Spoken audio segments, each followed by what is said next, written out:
Hi, my name is Antonio Gutierrez Jaramillo. I'm a student here at the University of Arizona studying agriculture and biosystems engineering with a focus on controlled environment agriculture.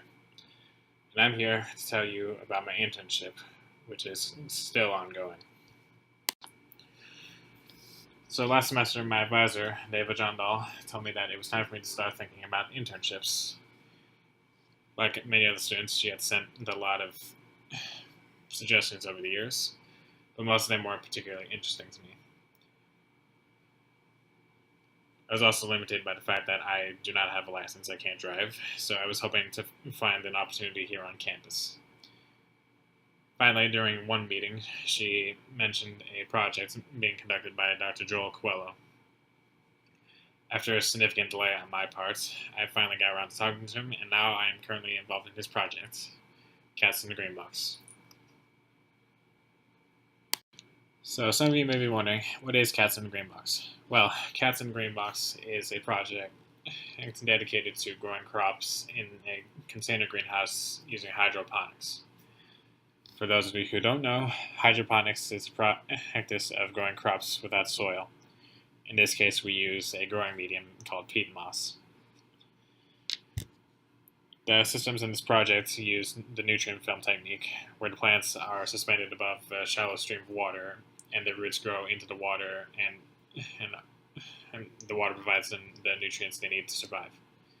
Using this technology, we can grow more plants in less space, with much less water use than with conventional farming.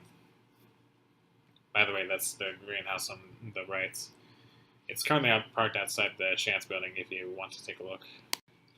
So over the course of this internship, I'm working alongside another student, Agent Valois. Between the two of us, we keep the greenhouse running. For the most part, we just mostly perform maintenance. We make sure that the reservoirs are topped off. We make sure that the water is flowing properly.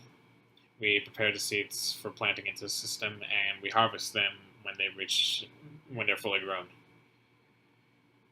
It's simple work, but it's pretty tedious.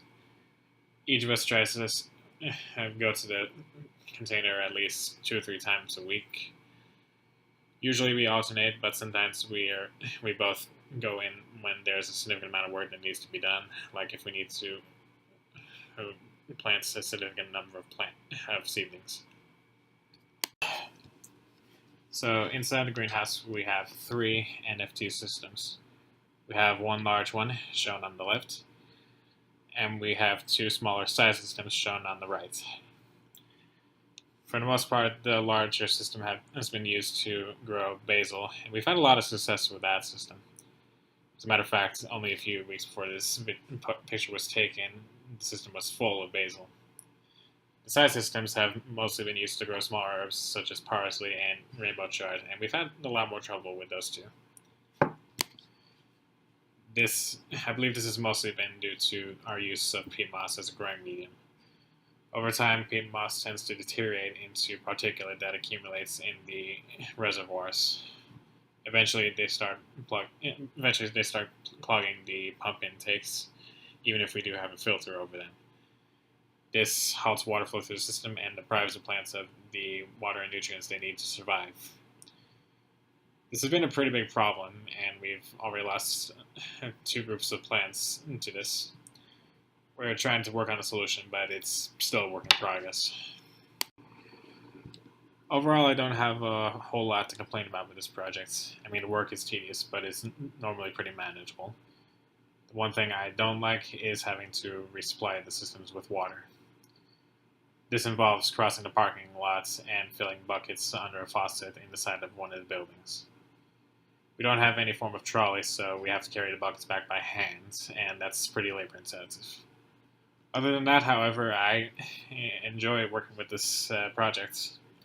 I'm working with a system that grows plants that people can potentially eat, and it has a lot of applications, especially these days with global climate change and finite arable land. If you're interested in controlled environment agriculture or hydroponics, I would highly suggest this project such as this one. So that's my internship in a nutshell.